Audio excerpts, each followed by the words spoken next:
The universe is a ledger. A cold, unforgiving spreadsheet of mass, energy, and thermodynamic potential. The galactic consensus, a tapestry of 1,000 starfaring species, understood this. They were accountants of reality, and their most sacred, unbreakable rule was this: some columns will always be red. To them, a world was a balance sheet. A Class M planet, with its liquid water and nitrogen-oxygen atmosphere, was a rare and precious asset. A world like Elysium Prime. A jewel. A paradise. Its continents were swathed in emerald forests, its skies were a gentle cerulean, and its vast oceans pulsed with complex, if primitive, life. It was, by every metric of the consensus, a profitable world. And then, there was the liability. They called it Sol 3. Terra. The Earth. The initial long-range scans had picked up the telltale signs of a burgeoning industrial civilization. Radio waves, thermal blooms, the chemical signature of fossil fuel combustion. A standard case of early technological ascent. The consensus dispatched a first contact vessel, the Judicious Balance, to make the standard assessment and offer the standard invitation to the galactic community, pending a successful probationary period. The Judicious Balance arrived in the Sol system and immediately began its work. Their scans penetrated the atmosphere, and for the senior xenologist, a being named Xylos of the chitinous, multi-limbed Cthar, the data stream was not just disappointing. It was horrifying. He observed the sprawling gray carcinomas of their cities, sucking resources from the planet's crust and belching poisons into the air. He saw the great brown scars where forests had been sheared away, the rivers running thick with chemical effluents, the very air hazy with particulate matter. He monitored their global information networks, a screaming, chaotic babble of conflict, tribalism, and short-sighted greed. They were fighting endless, petty wars over lines on maps and shades of belief. They were burning their own house down for momentary warmth. Xylos presented his findings to the Consensus Council. The holographic representations of a dozen species flickered in the chamber: the aquatic, tentacled Glesians, the avian, sharp-eyed rill, the slow, crystalline Threnodidae. The species self-designated Homo sapiens, Xylos's translated voice clicked and buzzed, exhibits a unique and profound talent for systemic entropy. They are not merely ignorant children, struggling with fire. They are arsonists, who have found a cathedral and are methodically burning the pews for fuel. Their psychological profile indicates a fatal combination: immense ingenuity coupled with a staggering lack of long-term foresight and a seemingly innate territorial aggression. They are a Phase 4 necrotic contagion risk. They will consume their world, and then, inevitably, they will look to the stars for their next meal. The debate was short. The data was incontrovertible. The vote was unanimous. A system-wide broadcast was directed at Earth, on all frequencies, in all languages. The message was simple, sterile, and final. To the inhabitants of Sol 3. This is the galactic consensus. Your world has been classified as a death zone, Category Omega. It is a terminal biosphere, host to a parasitic, non-viable civilization. All travel to and from your star system is hereby prohibited. No aid will be given. No contact will be initiated. You are quarantined, for the safety of the galaxy. You are left to the fate you have chosen. The consensus offers its condolences. And then they left. The Judicious Balance turned and slipped into the void, leaving humanity alone in the dark, with a death sentence. The message was not a shock. It was a confirmation of a deep collective fear humanity had been nursing for centuries. The climate reports, the extinction rates, the acidifying oceans, they had all been pointing to this. The aliens hadn't judged them as monsters, they had diagnosed them as a terminal disease. The initial reaction was chaos, as predicted. There was panic, rage, despair. But something else began to happen, something the consensus's psychological models, based on 1,000 other species, had not accounted for. The diagnosis, instead of triggering a final suicidal spasm, sparked the mother of all interventions. The old flags, the old borders, the old grudges, they began to seem absurd. What was the point of arguing over a piece of a corpse? Faced with a universal verdict of death, humanity, for the first time in its bloody history, truly unified. The United Earth Government was formed not from a treaty, but from a necessity. Its first and only mandate was simple: survive. Fix this. They called it the Terran Reclamation Project. It was a moonshot mentality applied to an entire planet. Every resource, every mind, every beating heart was mobilized. The war machines that once tracked each other across continents were melted down and reforged into atmospheric processors and soil decontamination units. The vast, global financial networks, once engines of predatory speculation, were repurposed into a single planetary logistics and resource allocation system. They built great carbon-scrubbing towers that stood like silent, hopeful sentinels on every continent, sucking the legacy of the industrial age from the sky. They developed engineered bacteria that consumed plastic waste in the oceans, turning the great garbage gyres into fertile plankton blooms. They used targeted gene drives to resurrect extinct species from fossilized DNA, reintroducing them to rewilded continents. It was a century of unimaginable toil. A silent, grinding, unglamorous war against entropy itself. A war fought not with lasers and missiles, but with geology, biology, and stubborn backbreaking hope. An entire generation was born, lived, and died, their lives defined by the great work. They were the gardeners, tending to a patient in critical condition. And the patient began to heal. The gray haze over the cities dissolved, revealing skies of a blue so sharp it hurt to look at. The brown scars on the land turned green, then erupted into vibrant, chaotic life. The rivers ran clear and cold. The silence of the empty forests was filled once more with the calls of birds and the rustle of creatures that had only known humanity from history books. Earth was becoming a garden.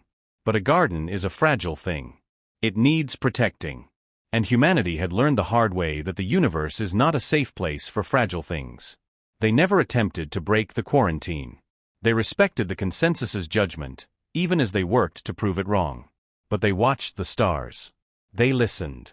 And they prepared. They built shipyards in the orbit of Mars, fed by asteroids from the belt. They designed and constructed a fleet, not of warships, but of guardians. Their purpose was not conquest, but protection. A shield for their hard-won garden. They called their first real starship the Endeavor. It was a testament to their new philosophy, powerful, resilient, self-sufficient, and utterly non-aggressive. Its mission was to monitor the edge of the quarantine zone and to learn. 50 years after the Endeavor was launched, its long-range sensors picked up a distress call. It was weak, fragmented, but unmistakable. A consensus vessel was in trouble. It was the Judicious Balance. Aboard the Judicious Balance, senior xenologist Xylos felt a profound and weary sense of irony. A century ago, he had pronounced a death sentence on a world. Now his own ship was dying, and with it his crew. They had been mapping a gravitationally unstable nebula when they'd stumbled into an uncharted field of quantum filaments, invisible, razor-sharp tendrils of spatial distortion. Their shields had failed instantly. The hull was shredded in a dozen places. Life support was failing, their drive was dead, and they were adrift, bleeding atmosphere and hope. His first officer, a young Glesian named Vlar, floated beside him in the dim emergency lighting, her tentacles coiled tight with stress. The distress beacon is active, senior xenologist. But the nearest consensus outpost is 6 cycles away. Our life support will fail in 3. Xylos clicked his mandibles softly. A Cthar gesture of resignation. Then we have fulfilled our purpose, Vlar. We have added one more data point to the galactic map. A warning for others. There is another possibility, Vlar ventured, her voice a watery tremble. The quarantine zone. Sol 3. It is only 2 cycles away at maximum sublight. A wave of revulsion passed through the bridge crew. The death zone. The home of the savages. No, Xylos said firmly. We will not spend our final hours being torn apart by primitives. A clean death here is preferable to that. Chaos. The beacon is omnidirectional, the communications officer, Aril, chirped. They will have heard it. Let them listen, Xylos said. Let them enjoy the sound of our demise. It will be their last contact with the galaxy they were deemed unfit to join. For 2 cycles, they waited. They patched what they could, conserved what power remained, and made their peace. The air grew thin and cold. Then, the sensor console chimed. Contact, the RIL officer shrilled. A vessel emerging from the quarantine zone. It's massive. Xylos felt a cold dread. He expected a jagged, aggressive thing, bristling with weapons, a physical manifestation of the species' destructive nature. He called up the visual feed on the main viewer. What he saw made his compound eyes widen. The ship was beautiful. It was sleek and graceful, its hull a shimmering silver white, like a pearl. It had flowing, organic lines, suggesting not a weapon of war, but a tool of preservation. It showed no weapon ports, no aggressive targeting scans. It simply moved alongside the stricken judicious balance with a quiet, impossible grace. On its hull in clean, simple script was a name, U.S. Endeavor. A communication request arrived. Clean, standard consensus protocols. The very ones they had used a century ago. Vlar looked at Xylos, her large, liquid eyes wide. "What do we do, senior xenologist?" Xylos was paralyzed by cognitive dissonance. This was not the data. This was not the screaming, chaotic species from the reports. This was order. Grace. He gave a slow, hesitant nod. The viewer flickered to life. The being on the screen was undoubtedly human. Bipedal, 2 arms, pale skin, a face dominated by 2 forward-facing eyes. But it was not the feral, hate-filled creature of the archives. This human wore a simple, dark blue uniform. Its face was calm, its expression one of focused concern. The eyes held a depth Xylos had not anticipated, a quiet intensity, a gravity. Disabled consensus vessel judicious balance. The human's voice was calm, his galactic standard fluent and unaccented. "This is Captain Evan Walker of the United Earthship Endeavor. We received your distress call. Do you require assistance?" The bridge was silent. The crew stared, unable to process the scene. Xylos finally found his voice, the translator relaying his stunned clicks. You are from Sol 3. The Death Zone." A faint, sad smile touched Captain Walker's lips. It was not the reaction of a challenged predator. It was the look of a man who had heard a painful truth. "That is the designation you gave us, yes. And we have respected your quarantine for 112 standard years. But a distress call supersedes protocol. What is your status?" "Our hull is breached in multiple sections. Life support is at 18%. Our drive is offline. We have 37 crew members alive." The words felt alien in Xylos's mouth. He was giving a tactical assessment to the very threat he had defined. "Understood, judicious balance," Walker said, his tone all business. "We are initiating a secure docking maneuver. Prepare for evacuation. We have medical facilities and environmental support compatible with all known consensus species biologies." "You have our biological data?" Vlar asked, stunned. "We studied what you left behind," Walker said simply. "We've had a lot of time to learn. Stand by." The transmission ended. The Endeavor moved with impossible precision, extending a flexible docking collar that sealed against the judicious balance's ruined airlock with a soft, final thud. Xylos led his crew, dazed and trembling, into the human ship. They expected grimy, makeshift corridors, the stench of decay, the leering faces of savages. They found the opposite. The interior of the Endeavor was pristine, warm, and filled with light. The air was clean and smelled faintly of ozone and growing things. The walls were not bare metal, but displayed slow, shifting images of forests, mountains, and calm seas. In a central atrium, an actual living tree grew, its leaves a vibrant green under soft, full-spectrum lights. Human crew members moved with quiet efficiency. They didn't stare or gesture. They offered steadying hands to the injured. They carried the weak. They spoke in soft, reassuring tones. They administered medical aid with a gentle, practiced expertise. Xylos was taken to the ship's infirmary, where a human doctor, a woman with kind eyes, scanned his chitinous shell for microfractures. Her touch was delicate, professional. He saw her treat a rill with a fractured wing bone, her hands moving with the same careful reverence. He was given quarters. Simple, clean, with an environmental control he could adjust to his species' preference. A young human ensign brought him a nutrient paste, formulated specifically for the Kthar digestive system. How can you have all this?" Xylos asked the ensign, his voice barely a whisper. "Your world was. You were." The ensign, a young male with a calm demeanor, smiled. "A lot can change in a century, sir. My great-grandparents helped plant the first great forest in what was once called the Saudi Arabian desert. It's a national park now. He said it with a quiet pride that had no arrogance in it. Captain Walker invited Xylos to the bridge.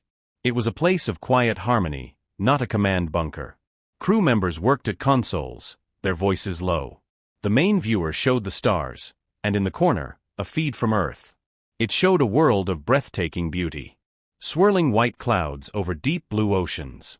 Lush green continents. No grey scars. No brown blight. The death zone, Xylos murmured, staring at the image. We prefer Earth, Walker said softly, coming to stand beside him. Or home. This is not possible, Xylos insisted, the foundation of his entire worldview cracking. The psychological models, the entropy curves, you were a necrotic species. You were supposed to consume yourselves. Walker nodded, his gaze fixed on the beautiful living world on the screen. We were. We saw the cliff, Xylos. And for millennia, we kept marching towards it, arguing about who got to be at the front of the line. Your message, it was the sound of the first rocks giving way under our feet. It woke us up. He turned to look at the xenologist, his eyes holding a universe of memory. You told us we were dying. So we decided to live. And we discovered that our talent for changing our environment, it works both ways. We can break, yes. But we can also mend. We can destroy, but we can also build. It's the same impulse, directed differently. Xylos was silent.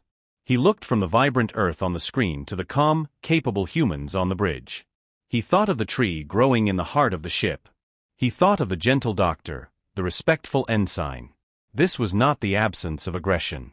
This was something else. Something far more powerful. It was a choice. You saved us, Xylos said, the statement a confession. We condemned you. We left you to die. Why? Walker's answer was simple, and it shattered the last of Xylos's certainty. Because it was the right thing to do. The Endeavor began the slow journey, towing the crippled judicious balance towards the nearest consensus outpost. During the journey, the alien crew integrated into the ship's life. They shared meals with the humans. They talked. The humans asked thoughtful questions about consensus technology, culture, and biology.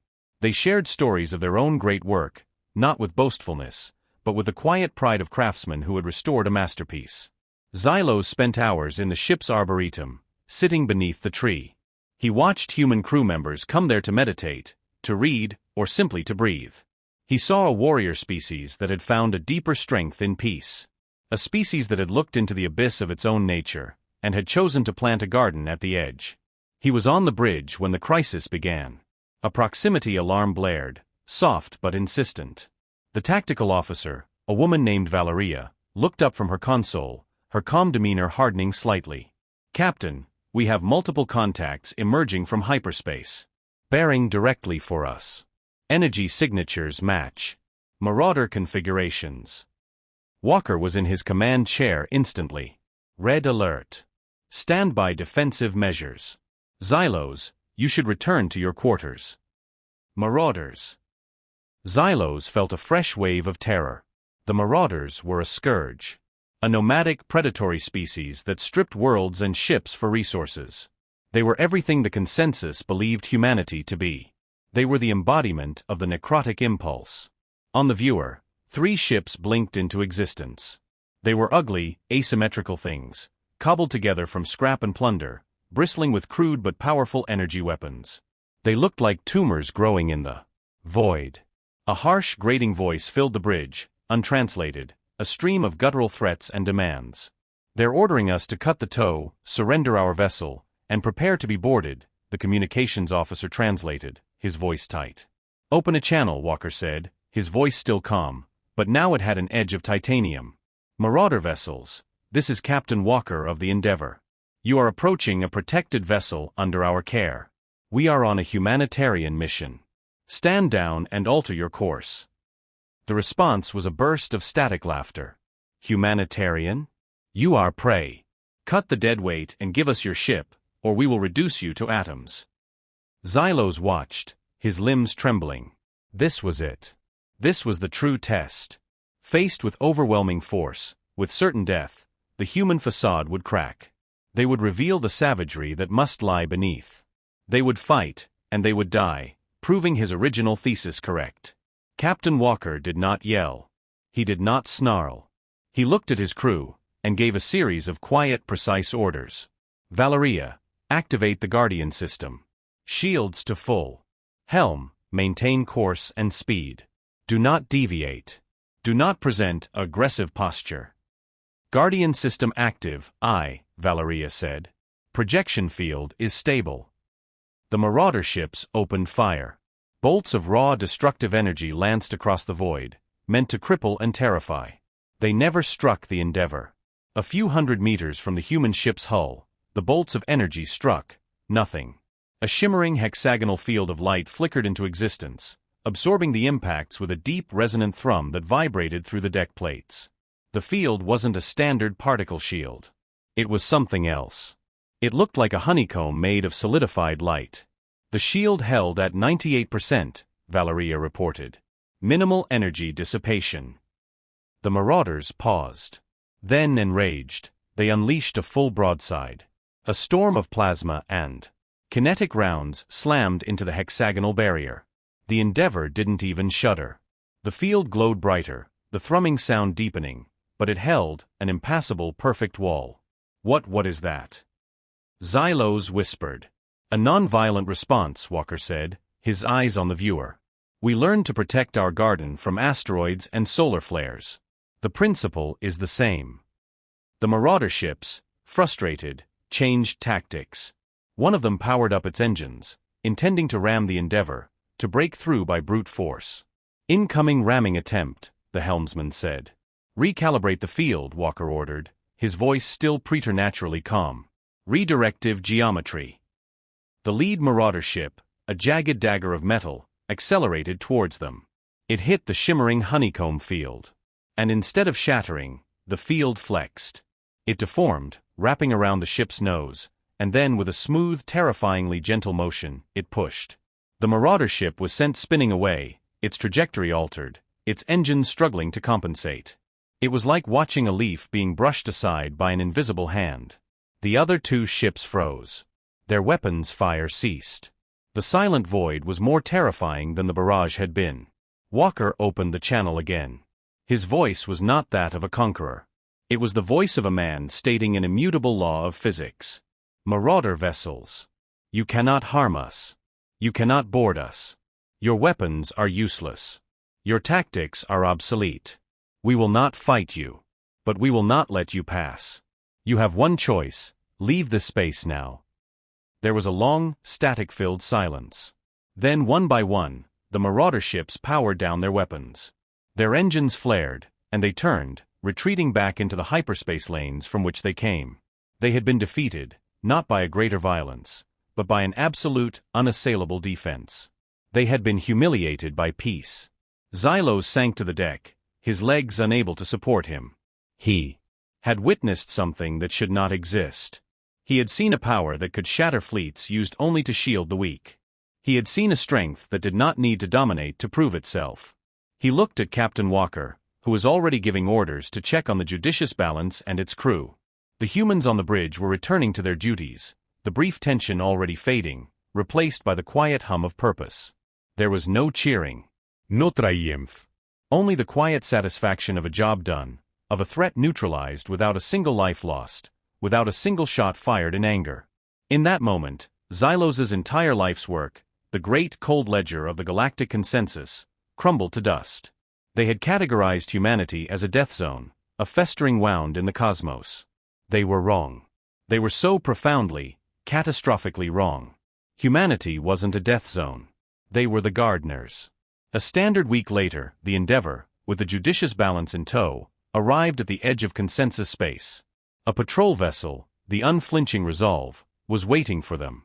Its captain, a stern Threnodai, was broadcasting on all frequencies, his voice a low, crystalline chime of alarm and confusion. Endeavor, you are in violation of a Category Omega quarantine. You will release the judicious balance and power down your engines immediately. Any hostile action will be met with lethal force. Before Walker could respond, Xylos stepped forward, his form appearing on the viewer beside the captain. Captain Kvor of the unflinching Resolve, this is Senior Xenologist Xylos. Stand down your weapons. You are addressing our rescuers. The Threnody captain was visibly stunned. Xylos? The data stream from the judicious balance indicated you were lost. And these are the humans. From the death zone. The data was incomplete, Xylos said, his voice firm, carrying a weight of newfound conviction. The designation is invalid. I am ordering you, under my authority as a senior xenologist of the consensus, to stand down and prepare to receive us. The humans are returning us to you. They have offered us nothing but aid, compassion, and protection. The journey to the nearby outpost was a silent, tense affair. The Endeavor docked with a grace that shamed the blocky consensus architecture. The crew of the judicious balance, now healthy and safe, disembarked first, their stories already spreading through the station like wildfire. Then came the moment of truth. Captain Walker, accompanied by a small unarmed delegation, walked down the ramp into the main docking bay. They were met by a phalanx of consensus security personnel, their weapons raised, and a gathering of the station's highest officials, including a deeply skeptical council adjunct. The adjunct, a tall willowy being from a species Xylos did not recognize, looked at Walker with undisguised disdain. You have broken quarantine. Your very presence here is a contamination. Walker stood tall, his hands open at his sides. We answered a distress call. We saved 37 lives. We broke no laws of decency. Your world was condemned, the adjunct snapped. Your species was deemed a threat. You were to remain in your system and face your extinction. It was Xylos who stepped between them. He moved with a purpose he had not possessed before. He held up a data slate. Adjunct, I was the one who condemned them. I wrote the original report. I was wrong. He activated the slate. It projected two images side by side. On the left, the Earth of a century ago, hazy, scarred, dying. On the right, the Earth of today, vibrant, alive, a symphony of green and blue. This is Sol 3 now. They did not face their extinction. They defeated it. They healed their world. A murmur rippled through the crowd. Impossible, the adjunct hissed. A fabrication. It is not, Xylos said. He then played the sensor logs from the Endeavor's encounter with the Marauders. The council watched, their disbelief turning to stunned silence as they saw the human ship, a vessel of peace, effortlessly neutralize a Marauder pack without violence. They saw the shield of light. They saw the ramming ship brushed aside. They saw the predators retreat in confusion. They possess technology we do not understand, Xylos continued, his voice rising with passion. Technology born not from a desire to conquer, but from a will to protect. They saved us from the Marauders not by destroying them, but by making destruction irrelevant. We labeled them a death zone because we saw only their capacity for chaos. We were blind to their greater capacity, for order, for life. He turned to face the assembled crowd, his gaze sweeping over the dozens of species. We, the galactic consensus, pride ourselves on our logic, our cold calculation.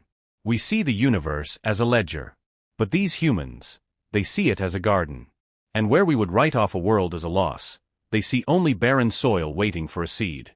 Where we see a threat to be quarantined, they see a life to be saved. Their strength is not in their weapons, but in their will. Their compassion is not a weakness, but their greatest power.